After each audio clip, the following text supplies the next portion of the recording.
Good afternoon, everybody. This is the Edge Market Update for the week ending March 24th of 2023.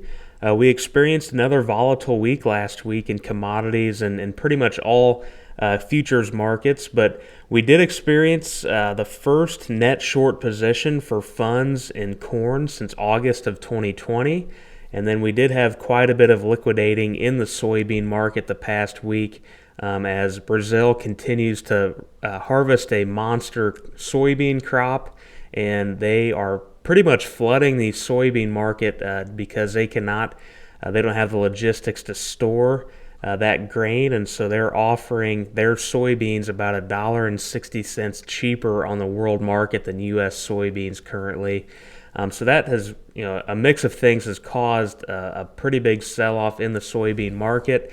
Last week, we're looking at the May 23 contract here, and I mentioned in the video last week that if we have a weekly or a daily close below that 1470 level, we could experience some pretty big weakness in a quick amount of time, and that's exactly what happened. We sold off very sharply, and we bottomed at 1405 on Friday, and we're able to close above at 1428. So currently, technical indicators are very weak. Strength is very oversold. Money flows are very oversold in the short term, and longer term momentum has turned negative.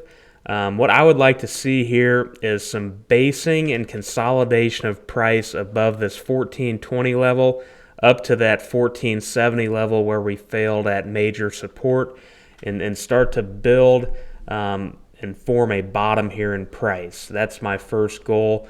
But again, that 1380 level is a magnet. We tested that several times back last fall. So that could be a short-term magnet if price does not bottom here. I would think that is very good support if we get down there. But in the meantime, hopefully price continues to base here and build some support to form a bottom. Moving on to new crop soybeans, same thing. We failed at that 1313 level, and we came down to test the 1275 level from last August, and then we actually failed there and actually tested all the way down about 1250, which is fairly close to where we were last July. We bottomed out in that 1220 area on soybeans, so that's not out of the question. But again, price hopefully can close above that 1273 level and maybe can make its way back towards the $13 level to help start forming a bottom in the short term. Very oversold technically on this chart. Money flows are also extremely oversold. So at some point we'll have a reversion trade to the mean, which would be probably this $13 area where these moving averages are.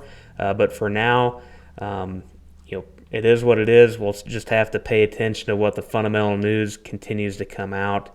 Long-term momentum continues to move downwards into negative territory, but hopefully price can base above that 1273 area and move back towards that $13 area in the shorter term. Old crop is actually looking improved compared to the past few weeks. So if you still have old crop bushels, the level I'm watching is at 647 level. So if we can close above 647, a daily close above, that would make me feel like we could get towards that 655 to 660 level. If you do still have some old crop, you don't want to sell it, maybe consider putting on a short-term put option to protect price here. But obviously, we have the quarterly stocks report coming up with another WASDE report coming up here soon, so that those news will have effect on price as well. But again, we do see more divergence trending positively here in the technical indicators for strength. Money flows were actually pretty overbought the week before last week and are turning back up again. So in the short term, that is a good reading for that capital flow indicator.